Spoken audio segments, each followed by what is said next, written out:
Welcome back to Learn with Professor Janula. If you're a nursing student, this channel is just for you. Don't forget to subscribe and hit the bell icon. Today we're learning about oligohydramnios. So go ahead, subscribe, and let's get started. First, let's see the definition of oligohydramnios. Oligohydramnios is a condition that happens during pregnancy. In this condition, the amount of amniotic fluid around the baby becomes less than normal. This fluid is very important because it protects the baby and helps in growth and movement. Now we will see how we identify it. Doctors measure the fluid using ultrasound. The first method is called the amniotic fluid index, or AFI. If the amniotic fluid index is less than 5 centimeters, it is considered oligohydramnios. The second method is measuring the single deepest pocket of fluid. If this is less than 2 centimeters, it also indicates low amniotic fluid.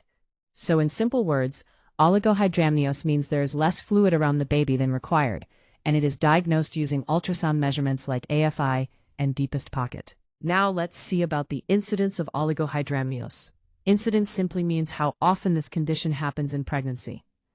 Oligohydramnios is not very common, but it is also not very rare. It occurs in about 1 to 5% of pregnancies. Also, this condition is seen more commonly in post-term pregnancies. That means when the pregnancy goes beyond the expected due date, usually after 40 to 42 weeks. As the pregnancy continues for a longer time, the amniotic fluid may start decreasing slowly, which can lead to oligohydramnios.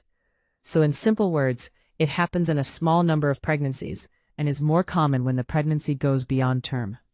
Now, let's see about the causes of oligohydramnios. Causes means the reasons why this condition happens. We can divide the causes into maternal, fetal, placental, and some other causes. First, we will see about maternal causes. These are problems related to the mother. Dehydration is one common cause, because when the mother does not take enough fluids, it can reduce amniotic fluid. Hypertension and preeclampsia can also affect blood flow to the placenta and reduce fluid. Another important cause is uteroplacental insufficiency, where the placenta does not supply enough nutrients and blood to the baby. Now we will see about fetal causes. These are related to the baby. Renal agenesis means the baby's kidneys are not developed, so urine is not produced, which reduces amniotic fluid. Urinary tract obstruction can block the flow of urine, again leading to low fluid. Intrauterine growth restriction, or IUGR, is another cause where the baby does not grow properly, and fluid levels may be low. Now let's see about placental causes. Placental insufficiency is the main cause here, where the placenta is not functioning properly, so the baby gets less blood supply and produces less fluid. Finally, we will see about other causes. Premature rupture of membranes, or PROM, means the water breaks early and fluid leaks out. Post-term pregnancy, especially beyond 42 weeks, can also reduce fluid levels. Certain drugs like ACE inhibitors and NSAIDs can affect the baby's kidney function and decrease amniotic fluid. So in simple words, oligohydramnios can happen due to problems in the mother, baby, placenta, or some external factors like membrane rupture and medications. Now let's see about the pathophysiology of oligohydramnios. That means what is happening inside the body. Amniotic fluid is mainly produced by the baby's urine. As the baby grows, it keeps producing urine, which maintains the fluid around it. If there is any problem, either the baby produces less urine, or the fluid is lost more than normal. Because of this, the total amount of amniotic fluid starts decreasing. When the fluid becomes low, it can cause some problems. One important problem is cord compression, where the umbilical cord gets pressed because there is not enough fluid to cushion it.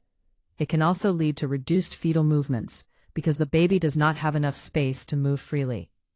Another serious effect is impaired lung development, also called pulmonary hypoplasia, where the baby's lungs do not develop properly due to low fluid. So in simple words, less production or more loss of fluid leads to low amniotic fluid, and this can affect the baby's movement, oxygen supply, and lung development. Now let's see about the clinical features of oligohydramnios. Clinical features means the signs and symptoms that we can observe in the mother and the baby. First, we will see about the maternal signs. The fundal height may be less than the gestational age. which means the size of the uterus is smaller than expected for that stage of pregnancy. The abdominal girth may also be decreased, so the mother's abdomen looks smaller. The mother may also complain of reduced fetal movements, because the baby is not moving as much as before. Now let's see about the fetal signs. The baby may show signs of fetal distress, which means the baby is not doing well inside the uterus. There can be abnormal fetal heart rate patterns when we monitor the baby. During labor, the amniotic fluid may be meconium stained, which means the baby has passed stool inside the uterus, and this can be a sign of stress. So in simple words, we can notice smaller abdominal size, less baby movement, and signs of distress in the baby when there is low amniotic fluid. Now, let's see about the diagnostic evaluation of oligohydramnios. This means how we confirm and assess this condition. First, the most important test is ultrasound, which is considered the gold standard. With ultrasound, we can measure the amniotic fluid. If the amniotic fluid index, or AFI, is less than 5 centimeters, it indicates oligohydramnios. Also, if the single deepest pocket of fluid is less than 2 centimeters, it confirms that the fluid is low. Apart from ultrasound, we also use some other tests to check the baby's condition. Non-stress test, or NST, is done to monitor the baby's heart rate and see how the baby is responding. Biophysical profile, or BPP, is another test where we assess the baby's movements, breathing, muscle tone, and fluid level. Doppler studies are also done in some cases, especially when we suspect placental problems. This test helps us understand the blood flow between the mother, placenta, and baby. So in simple words, ultrasound is the main method to diagnose oligohydramnios, and other tests like NST, BPP, and Doppler are used to monitor the baby's well-being. Now, let's see about the complications of oligohydramnios. Complications means the problems that can happen because of this condition, affecting both the mother and the baby. First, we will see about the maternal complications. There is an increased chance of induction of labor, because doctors may need to start labor early if the fluid is very low. There is also a higher chance of operative delivery, like cesarean section, especially if the baby shows signs of distress. Now let's see about the fetal complications. The baby may develop intrauterine growth restriction, or IUGR, which means the baby does not grow properly inside the womb. Pulmonary hypoplasia can also occur, where the lungs do not develop fully due to low fluid. Cord compression is another important complication, where the umbilical cord gets squeezed and affects oxygen supply. The baby may also go into fetal distress, and in severe cases, it can even lead to stillbirth. In very early and severe cases, Potter syndrome can occur, which is a serious condition associated with very low fluid and poor development. So in simple words, oligohydramnios can lead to complications during delivery for the mother and serious growth and survival problems for the baby. Now, let's see about the medical management of oligohydramnios. This means how doctors treat and manage this condition depending on its severity. First, in mild cases, the management is simple. The mother is advised to take plenty of fluids, either orally or through IV if needed. Adequate rest is also important, and both mother and baby are closely monitored to make sure everything is stable. When the condition becomes moderate to severe, more active management is needed. The main aim is to treat the underlying cause, if it is identified. During labor, a procedure called amnioinfusion may be done, where fluid is given into the uterus to increase the amniotic fluid temporarily. If there are signs that the baby is not doing well, early delivery may be planned to prevent complications. In post-term pregnancy, where the pregnancy has gone beyond the due date, induction of labor is usually done to avoid further decrease in fluid and reduce risks to the baby. So in simple words, mild cases are managed with fluids and monitoring, while more severe cases may need procedures or early delivery to ensure the safety of the baby. Now, let's see about the nursing management of oligohydramnios. This is very important because nurses play a major role in monitoring and supporting the mother and baby. First, we will see about assessment. The nurse should regularly monitor the vital signs of the mother. Fundal height should be checked to see if it matches the gestational age. Fetal movements should be monitored, and the mother should be asked if she feels any decrease in movements.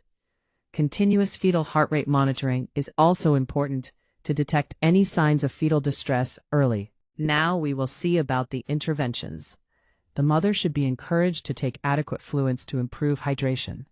Positioning is also important, so the mother is placed in the left lateral position to improve blood flow to the baby. The nurse should prepare the mother for tests like NST and BPP. If needed, the nurse should assist during procedures like amnio infusion. Also, the nurse should be ready to prepare the mother for possible induction of labor or cesarean section if required. Now let's see about health education. The mother should be taught how to monitor fetal kit count at home. She should be advised about the importance of regular antenatal checkups. Encouraging proper fluid intake is also very important. Finally, we will see about emotional support. The mother may feel anxious, so the nurse should help in reducing anxiety by giving reassurance. All procedures should be explained clearly so that the mother understands what is happening and feels more comfortable. So in simple words, nursing management includes careful monitoring, proper care, teaching the mother, and giving emotional support to ensure both mother and baby are safe. Now, let's see about the dietary advice in oligohydramnios. Diet plays an important role in maintaining good health for both the mother and the baby. First, the mother should be advised to increase oral fluid intake. She should drink around 2 to 3 liters of water per day, unless there is any medical restriction. Proper hydration can help in improving the amniotic fluid level. Also, the mother should take a balanced and nutritious diet. The diet should be rich in proteins, which help in the growth and development of the baby. Iron is important to prevent anemia and maintain good blood supply. Vitamins are also essential for overall health and proper fetal development. So in simple words, drinking enough fluids and taking a healthy, balanced diet can support better outcomes in oligohydramnios. Now, let's see about the prevention of oligohydramnios. Prevention means how we can reduce the chances of this condition occurring. First, regular antenatal checkups are very important. By attending checkups on time, any problem can be identified early and managed properly. Early detection of high-risk pregnancies is also important. If the mother has any risk factors, close monitoring can help prevent complications. The mother should avoid harmful drugs, especially those that can affect the baby's kidney function or amniotic fluid levels. Medicines should be taken only if prescribed by the doctor. Maintaining proper hydration is also very important. Drinking enough fluids daily helps in maintaining a good level of amniotic fluid. So, in simple words, regular checkups, early detection, avoiding harmful drugs, and good hydration can help in preventing oligohydramnios. Oligohydramnios means there is low amniotic fluid around the baby during pregnancy. This condition is mainly diagnosed using ultrasound, where we measure the fluid levels. It is important to remember that oligohydramnios can lead to serious complications for the baby, especially affecting growth, movement, and overall well-being. But with early detection and proper nursing care, we can manage the condition effectively and improve the outcome for both the mother and the baby.